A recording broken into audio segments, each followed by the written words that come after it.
मालदीव की नई सत्ताधारी पार्टी भारत के प्रधानमंत्री नरेंद्र मोदी जी और बीजेपी पर लगातार हमले कर रही थी। जवाब में पीएम मोदी ने लक्षद्वीप टूरिज्म को प्रमोट करना शुरू कर दिया। देश में बायकॉट मालदीव ट्रेंड करने लगा। इससे मालदीव सरकार बैकफुट पर आ गई, क्योंकि उसकी अर्थव्यवस्था टूरिज्म पर काफी निर्भर करती है। वहीं मालदीव पहुंचने वाले विदेशी पर्यटकों में 1/3 भारत से ही जाते हैं। मालदीव सरकार ने प्रधानमंत्री नरेंद्र मोदी पर आपत्तिजनक टिप्पणी करने वाले 3 मंत्रियों को सस्पेंड कर दिया, लेकिन तब तक देर हो चुकी थी। इस तकरार और मंत्रियों के विवादित बयानों से ऐसा लगा कि मालदीव भारत का वो बड़ा एहसान भूल गई, जिसमें भारतीय सेना ने मदद ना की होती तो उसके राष्ट्रपति की हत्या कर दी गई होती।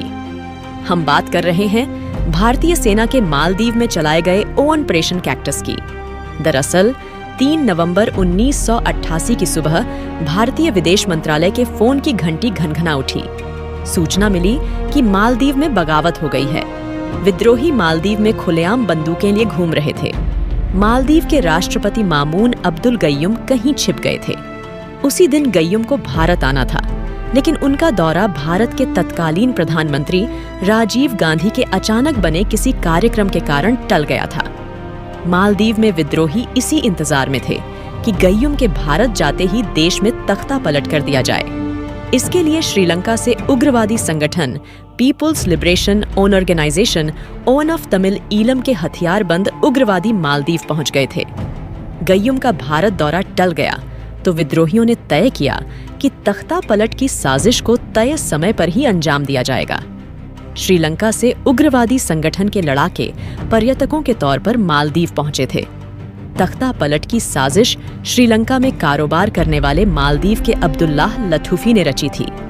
पूर्व राष्ट्रपति मोहम्मद नसीर पर भी इस साजिश में शामिल होने का आरोप था। मालदीव पहुंचे श्रीलंका के हथियारबंद उग्रवादियों ने 3 नवंबर 1988 को राजधानी माले की सरकारी इमारतों को कब्जे में ले लिया। कुछ ही देर में सरकारी भवन, एयरपोर्ट, बंदरगाह और टेलीविजन स्टेशन उनके कब्जे में थे।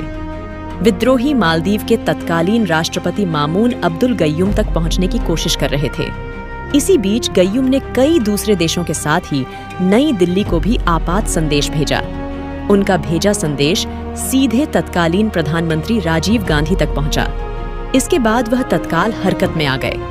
कुछ घंटों बाद आगरा छावनी से भारतीय सेना की पैराशूट ब्रिगेड के करीब 300 जवान माले के लिए रवाना हुए। मालदीव के तत्कालीन राष्ट्रपति गय्युम की गुहार के 9 घंटे के भीतर भारतीय सेना हुलहुले एयरपोर्ट पर पहुंच गई थी। इस एयरपोर्ट पर विद्रोहियों ने कब्जा नहीं किया था। बगावत के बीच ये एयरपोर्ट माले की सेना के कब्जे में ही था। हुलहुले से लगुनों को पार करते हुए भारतीय टुकड़ी राजधानी माले पहुंच गई। भारत ने कोच्चि से भी सेना को रवाना कर दिया। माले के ऊपर भारतीय वायुसेना के मिराज उड़ान भरने लगे। भारतीय सेना की मौजूदगी ने विद्रोहियों के मनोबल पर सीधा हमला किया। कुछ ही देर में भारतीय सेना ने माले के मुख्य एयरपोर्ट को अपने कब्जे में ले लिया। इसके बाद सबसे पहले राष्ट्रपति गय्युम को सुरक्षित किया गया। भारतीय नौसेना के युद्धपोत गोदावरी और बेतवा भी मोर्चा संभाल चुके थे। उन्होंने माले और श्रीलंका के बीच उग्रवादियों की सप्लाई लाइन काट दी। भारतीय सेना के माले में हरकत में आने के बाद उग्रवादियों को खदेड़ने का काम शुरू हो गया। हालात भारतीय सेना के काबू में आने से श्रीलंकाई उग्रवादी एक जहाज अगवा कर वापस भागने लगे। अमेरिकी नौसेना ने अगवा जहाज को इंटरसेप्ट कर भारतीय नौसेना को जानकारी दी। गोदावरी से एक हेलीकॉप्टर ने उड़ान भरी और अगवा जहाज पर भारतीय मरीन कमांडो उतार दिए। कमांडो कार्रवाई में 19 लोग मारे गए। इनमें ज्यादातर उग्रवादी थे। इस दौरान 2 बंधकों की भी जान गई। पूरी दुनिया में हुई भारत के सफल ऑपरेशन की तारीफ। भारत को आजादी मिलने के बाद विदेशी धरती पर भारतीय सेना का ये पहला अभियान था। अभियान को ऑपरेशन कैक्टस नाम दिया गया। पैराशूट ब्रिगेड के ब्रिगेडियर फारूक बुलसारा ने इस अभियान का नेतृत्व किया। महज 2 दिन में भारतीय सेना ने ऑपरेशन खत्म कर दिया। गय्युम के तख्ता पलट की कोशिश नाकाम कर दी गई। तब अमेरिका और ब्रिटेन समेत कई देशों ने भारत की तारीफ की। वहीं श्रीलंका ने इसका विरोध किया। ऑपरेशन कैक्टस को दुनिया के सबसे सफल कमांडो ऑपरेशनों में गिना जाता है।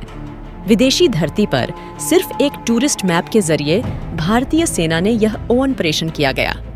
करीब 150 भारतीय सैनिक 1 साल तक मालदीव में तैनात रहे।